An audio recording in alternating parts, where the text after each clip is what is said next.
এই যে পুজো, পুজো মানেই কিন্তু নাড়ু, মোয়া সমস্ত কিছু। তাই আজকে দু রকমের মোয়ার রেসিপি নিয়ে চলে আসলাম। আজকের মোয়াটা হবে চিনি দিয়ে। তাই প্রথমে কড়াইয়ে চিনিটাকে ভালোভাবে জাল করে একদম চিনির রস বানিয়ে নিয়েছিল। এর মধ্যে কিন্তু একটুও জল না দিয়ে চিনিটাকে ভালোভাবে জাল করে তারপর চিনির রসটা করে নিচ্ছিল। হয়ে গেল চিনির রস। এদিকে নিয়ে নিয়েছিল চিড়ে। এরপর চিড়ের মধ্যে অল্প অল্প করে চিনির রস দিয়ে ভালোভাবে এটাকে মিশিয়ে নিলেই হয়ে গেল কিন্তু চিড়ের মোয়া, যেটা খেতে বেশ ভালোই লাগে। এটা যারা চিনি দিয়ে না করতে চাইছেন তারা অবশ্যই গুড় দিয়ে করতে পারেন। দু রকমভাবেই হয়। একদম তৈরি হয়ে গেল। এরপর হাতের সাহায্যে পাকিয়ে নিলেই হয়ে গেল।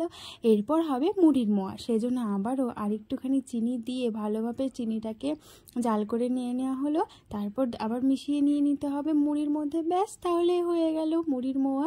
সারা বছর এগুলো হোক আর না হোক, পুজোর আগে প্রায় সব বাড়িতেই কিন্তু হবেই। আর লক্ষ্মী পুজোতে তো লাগেই, আমাদের তো লাগেই। তোমাদেরও লাগে নাকি সেটা অবশ্যই কমেন্ট করে জানিও। হয়ে গেল এটা জাল দেওয়া। এরপর এই যে মুড়ির মধ্যে ভালোভাবে মিশিয়ে নিচ্ছে। তারপর হাতের সাহায্যে গরম গরম ভাবেই একদম মোয়ার মতন করে গোল করে নিবে। ব্যাস, হয়ে গেল।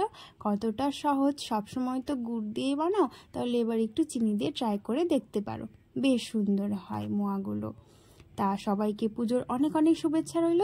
সকলেই ভালো থেকো, সুস্থ থেকো আর অনেক আনন্দ করো। আর আমার চ্যানেলটিকে সাবস্ক্রাইব করে অবশ্যই আমার পাশে থেকো। একটি কমেন্ট করতে একদমই ভুলো না। আর লাইক তো অবশ্যই করতে হবে। তাহলে আজকের মতো এই পর্যন্তই। টাটা, ধন্যবাদ।